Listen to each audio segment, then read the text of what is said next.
would you change the past? No, I mean, would you go back in time and say, I don't like how this event turned out. I'm gonna go ahead and change that. Well, let me tell you this. There was once a time in my life, and I'm assuming either now in yours or in the past, where you get stuck up on the past, right?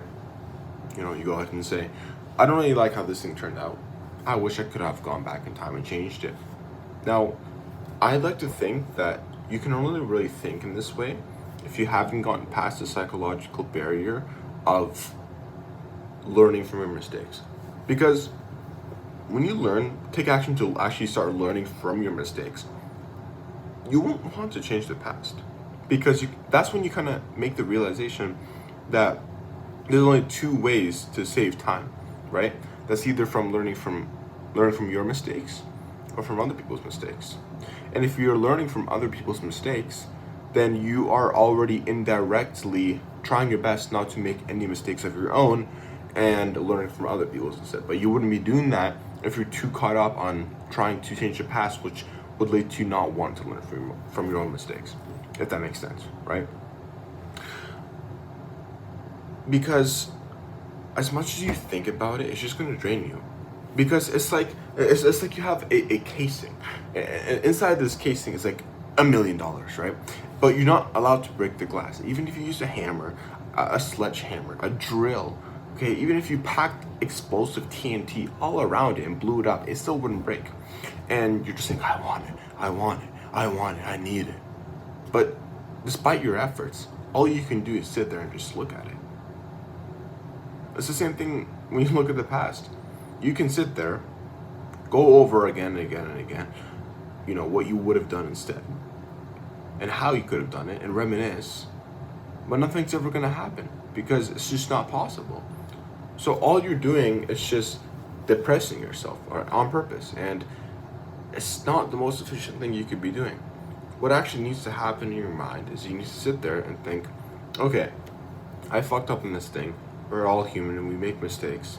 And what can I do now to make sure I A, don't repeat it in the future, B, what I would have done differently, and C, make sure that I can do it in the best way, right?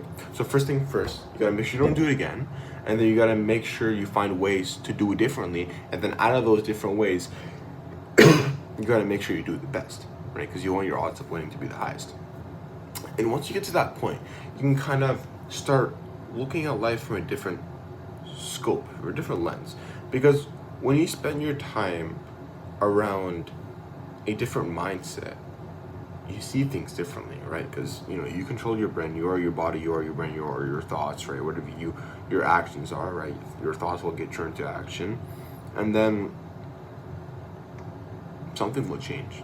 All of a sudden, it'll like be a snap of your fingers, you know what I mean? You'd be like, huh, I didn't know just that thing before. Huh, I didn't know that worked like that. Huh, why?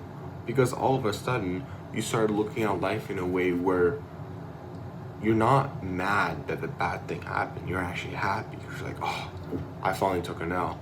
I've been spending way too much time taking W's. I finally learned something. I feel good from learning because I like learning now, right? It's addicting, sort of, right? Because it sucks to be perfect. It actually sucks to be perfect. Like, right now, I'm on, like, holiday with my friend. I'm just at his place right now. Got the beautiful city outside. You know, I'm looking down. Everything's fucking amazing. I'm just bored, bro.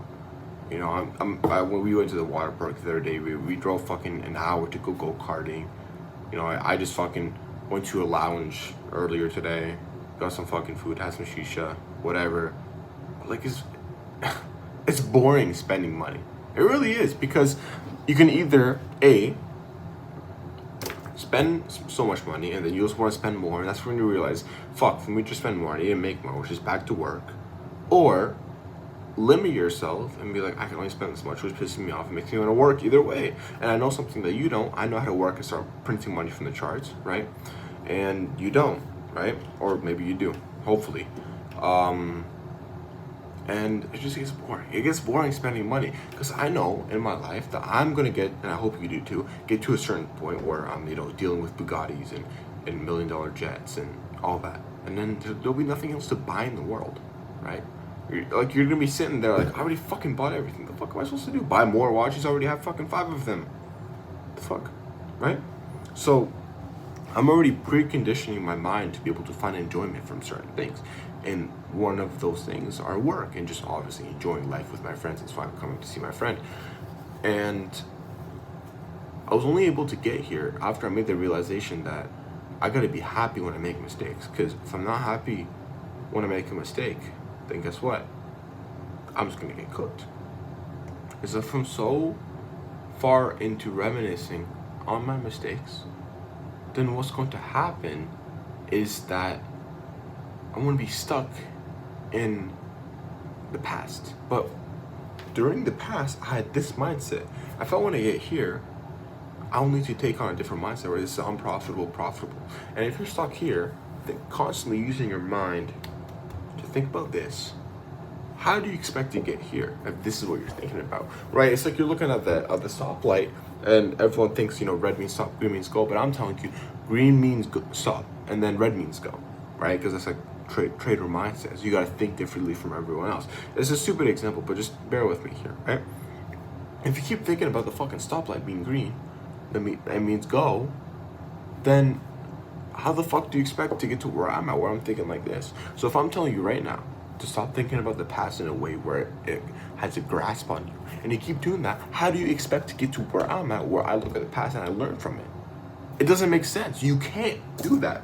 I just hit my watch, and thank God I didn't fall off. That would not have been good. I abused this watch way too much for it to fucking break on me. For it to not break on me, sorry. I don't know how it's not working. It's a very nice watch. What do you think? Let me know in the comments. Oh, wow, that is... Yeah, I was at the watch shop with my friend, this friend actually, and I was like, bought some Ray-Bans, bought some clothes, bought some other useless shit. I was like, I need a watch. We walk into European Bouquet, boom. So let's watch. Anyways, you have to operate on a different frequency as everyone else. You have to listen, because listening is one of the most underrated powers that you can hold. Everyone wants to talk, blah, blah, blah. You got 2 ears and 1 mouth for a reason, all right? So if I'm telling you, listen to what I say. I'm not the one saying it, because I learned it from someone else, right? I didn't learn it from myself. I didn't make so many fucking mistakes that I had to learn from myself. No, I bought back my time by learning from other people's mistakes. So if I'm telling you, hey, don't make this mistake, do this instead, then listen, or go make the mistake yourself and get cooked. That's discretionary. It's completely up to you. If you're okay with getting cooked up, spending years staying unprofitable, so be it. However, if you want it fast, and you want it quick, and you want it so bad that you can't think about anything else but making money doing this work, quitting that shitty job, then listen. It is all you need to do. Just listen. Be patient and have it within yourself to just let it go.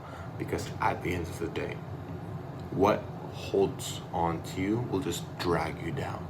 Imagine having chains strapped around your feet, and everywhere you walk, that past holds on to you. It's okay to let go. It might take time. It might take you easing up and letting you become vulnerable with yourself. But you gotta realize that there's no other person in this entire world that you should be vulnerable with more than yourself. Because if you aren't comfortable with being by your own side, then how do you expect to be an entrepreneur where you are the one leading yourself? That just doesn't make sense. Once again, all you need to do is be okay with letting it go. It's all about letting go and looking forward to what the future will bring. Because at least when you let go, you'll be brought to the present. And in this present is the only way you can change your future. See, it's like a kind of a time paradox, sort of. If you're stuck in the past and you're playing from the present, it's going to be a cycle, and it's going to move alongside each other, and the future's over here, right? So pretend the future's like my elbow, right? It's going to move like this, and these two are connected. forever and ever and ever. You're gonna go out, do your shit on the fucking weekdays, go party and get drunk on the weekend with the same boring people, never do anything with your life for the entirety of your life. When you see it time and time again. But once you let go, break that, you'll be able to start kind of realizing, hey, I can actually change my future if I just act now in the present. So if you want to act now, join my stuff, description, drop a like, comment your thoughts, let me know what I can do to help.